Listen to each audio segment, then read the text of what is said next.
আজকে আমরা চলে এসেছি পশ্চিমবঙ্গের দ্বিতীয় বৃহত্তম মন্দির ব্রহ্মদত্ত ধামে। এমনটাই বলছেন এখানে সেবায়তরা। তাহলে চলুন দেখে নিই কীভাবে আসা যায়।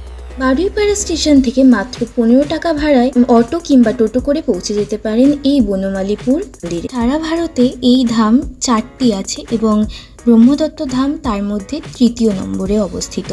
হুগলি জেলার এই ধামটি 15 বিঘা জমি নিয়ে তৈরি করা হয়েছে।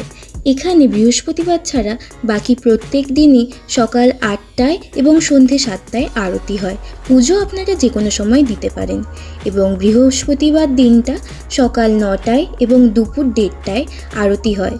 এরপরে 2টোর সময় ভোগ বিতরণ হয়।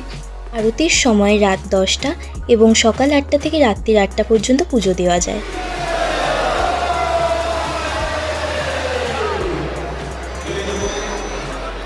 মন্দির প্রাঙ্গণে ঢুকতেই দেখতে পাবেন বিষ্ণুর এই কূর্ম অবতার এবং এই হলো সেই মূর্তি ব্রহ্মা বিষ্ণু মহেশ্বর। মূর্তি দর্শনের পর বাঁদিকে ঘুরলে এই সিঁড়ি দেখতে পাবেন আর নিচে নামলেই শিব মন্দির।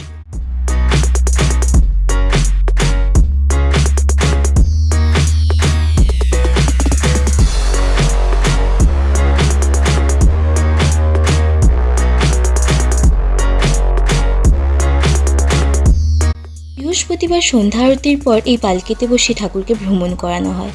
আর এই হলো সেই রান্নাঘর যেখানে ভোগ রান্না হয়।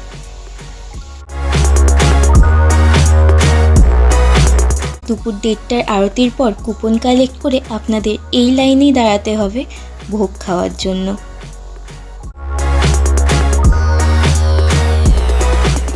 আর এটা হলো ভোগ খাওয়ানোর জায়গা।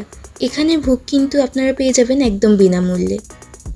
একদিনের ছুটিতে তোমরাও চাইলে এসে ঘুরেই যেতে পারো এই ব্রহ্মদত্ত ধাম। আশা করছি তোমাদেরও খুব ভালোই লাগবে। আর এরকমই আরও ইনফরমেটিভ ভিডিও পেতে চাইলে চ্যানেলটিকে সাবস্ক্রাইব করে বেল আইকনটি প্রেস করে দিন।